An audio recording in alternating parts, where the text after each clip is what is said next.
Ya, indah sekali. Jadi kalau kita sudah sadar, ini resiko kebaikan, ini resiko keburukan, dan kita tahu akan wafat, akan dikuburkan, bagaimana cara persiapannya? Supaya nggak lalai tadi ya.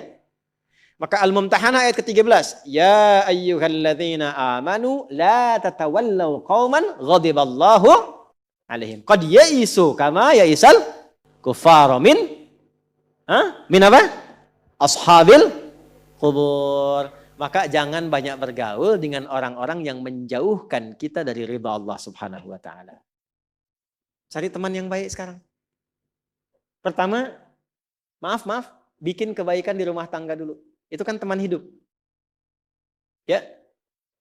Awas, hati-hati. Kalau melihat istri kurang baik atau sebaliknya, jangan dihakimi, jangan difonisi. Justru Allah kirimkan antum itu untuk menebarkan kebaikan dan menyempurnakan kesemaan bersama.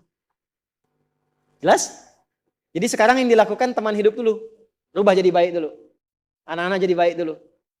Setelah itu cari tempat tinggal yang baik. Bergaul dengan orang baik. Antum yang kuliah cari teman yang baik. Antum yang kerja cari teman yang baik. Maaf.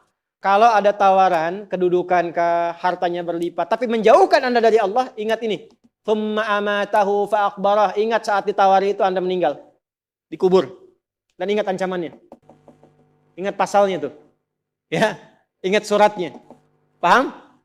Nah, karena itu masukkan ayatnya, jangan sekali-kali menjadikan keadaan di sekitaran kita justru memperkuat datangnya ancaman Allah dan nestapa saat kembali ke alam kuburnya. Bahkan orang-orang yang tidak beriman pun, yang buruk pun, yang beriman tapi maksiat pun, itu sejatinya ketika temannya masuk ke kubur nggak mau ikut-ikutan. Makanya disindir oleh Allah. Hei, kamu ini sadar nggak sih? Orang yang mengajak kamu maksiat itu, lihat temannya meninggal pun, temannya wafat pun, dia nggak pengen ikut. Kadang-kadang dia abaikan. Coba lihat, ya ada pimpinan misalnya tingkat tertinggi, lihat anak buah bawahnya misalnya, menjalankan tugas bahkan dari dia untuk berbuat salah, berbuat maksiat. Ya, apakah mengedarkan narkoba atau misalnya membackingi kegiatan yang tidak baik. Lalu tiba-tiba dia wafat, apakah peduli atasannya? Tidak. Yang ada yang terjadi, jangan bawa-bawa atasan. Padahal dia yang nyuruh. Terus Anda mau jadikan teman yang seperti itu. Dia pada kawannya saja nggak bertanggung jawab. Dengan imannya saja dia nggak peduli. Kalau dia dengan Allah saja nggak peduli, kenapa Anda dia jadikan teman? Dan kenapa Anda menjadikannya dia teman? Kalau bahasa anak sekarang tuh begini, Allah aja dia gituin, apalagi kamu.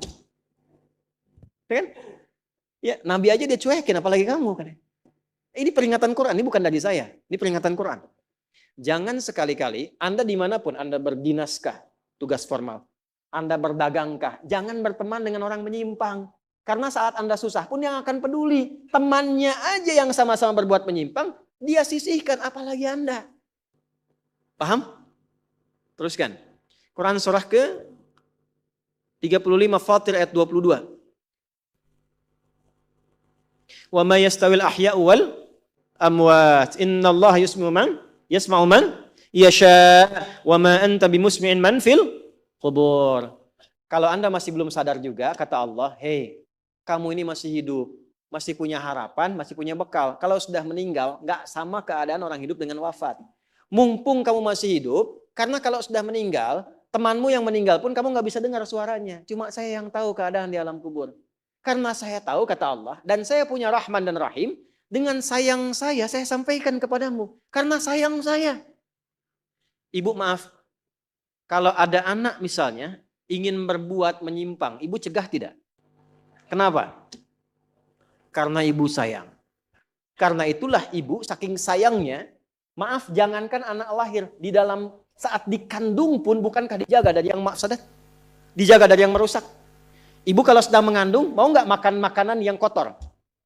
Makanan yang merusak? Tidak kan? Kenapa? Karena sayang kepada bayi yang dikandung, janin yang terkandung. Di tempatnya pun disebut oleh Allah dengan rahim. Karena ada rahim, dijaga betul. Miring kanan susah, kiri susah, telungkup nggak mungkin. Dijaga supaya apa? Supaya di dalamnya merasakan ketenangan. Karena apa? Karena ada tempat disebut dengan rahim. Nah Allah itu sifat rahim melekat kepadanya. Karena sayang dengan kita diingatkan. Bahasa bebasnya gini. Karena saya sayang engkau dengan rahimku.